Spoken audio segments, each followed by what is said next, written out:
All right, time now for Great Day Food. And Melissa, you've got a great summer dessert for us. This looks amazing. Yeah, it's actually so easy to make. I found this recipe not too long ago. I was with my whole family on vacation, and I had some leftover blueberries and peaches, and I had remembered seeing an easy fruit galette. I put it on my Instagram. A lot of people asked for the recipe, so I figured, let's do it. I saw it on your Instagram, and it looks so perfect for summer. I can't take credit for, coming up with the recipe because I did see somebody post about it, but it's super easy. What you want to get is the frozen puff pastry. Yes, okay? I love this. So now I am gluten-free, so is your husband. Yes. I tried to find some gluten-free puff pastry in the store last night, but they were sold out. So if you see it, grab it. You can also make this gluten-free, but this is not. This is just the regular, good old puff pastry. And you want to let it thaw out a little bit because then what you're going to do is it comes in these little rectangles. Have you ever used these before? Yes, I have. Not much, but yeah. It comes in like a rectangle, and you want to have it so that you can kind of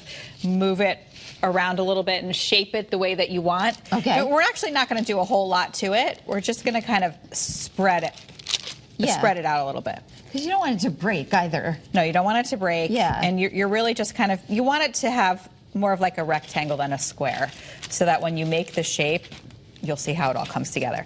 Right. Now, I told Irene today that she's going to be cutting a peach, and she got very, very nervous because it seems as if she's never done this before.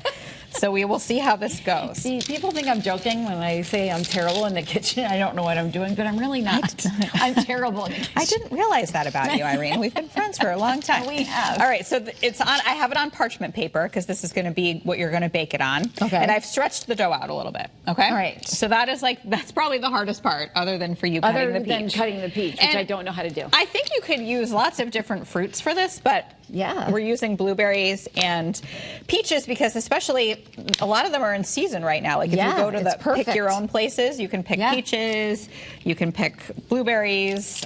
Or you could just do it with one single fruit, right? Or you could do one single fruit, if you want. The thing is, I happen to have some peaches that were getting soft. That's why I thought peach would be good to add in here. That's so great. That's a lot of blueberries, actually. Yeah, I put the whole thing in there. Okay. The whole thing. The whole All right, now's your moment. We're going to cut the peach. You know what? You're a peach if you can explain how I can do this. Just like slice it like this. I only have one knife out here. So then just cut it and then cut it into little pieces. Okay. And we're going to put that around the edge of the blueberries. While you're doing that, you're doing great. My family's going to be so impressed. I'm going to text Matt right after this and say Irene was fantastic. But what about the peach pit? No, you don't want that. Cut around the peach pit. But you're just cutting it into slices. Yes. Look at that. And you want the peach to be kind of soft. You don't want to do that with a hard peach. No. All right, while Irene is cutting the peach. Melissa, you're a peach. I whisked one egg because we're going to put that around the edge to make the nice, like, crispy golden crust. I baked that one last night, by the way. Yeah.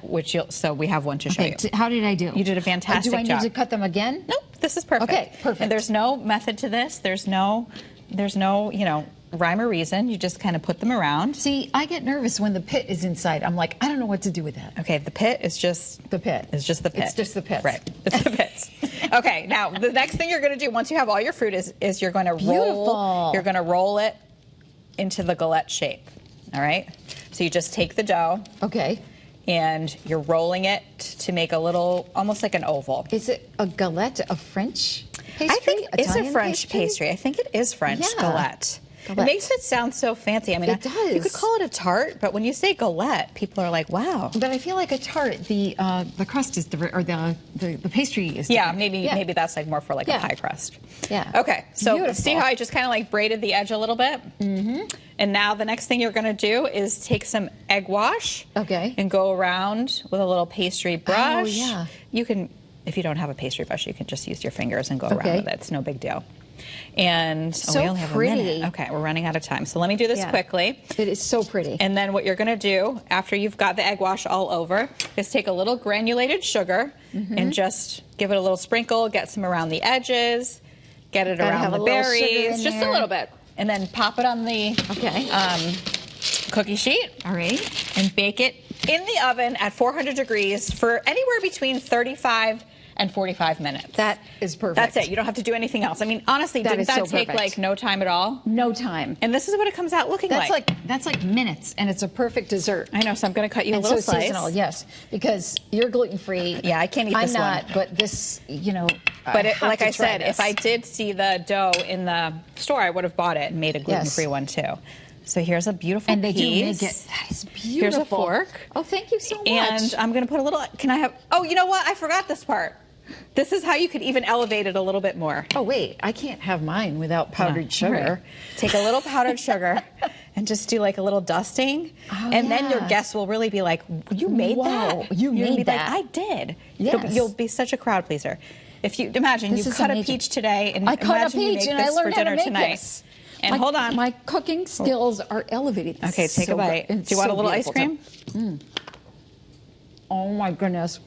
It tastes so fresh and so good. Thank you, my friend. That's how I would serve it if you came to my house.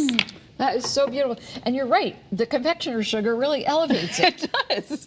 And you can say, I cut the peaches and I made the galette. I'm so proud of you, Irene. You did a fantastic job. Thanks for cooking today. Thank you. All right, we will be right back after this with much more on Great Day Connecticut. Delicious.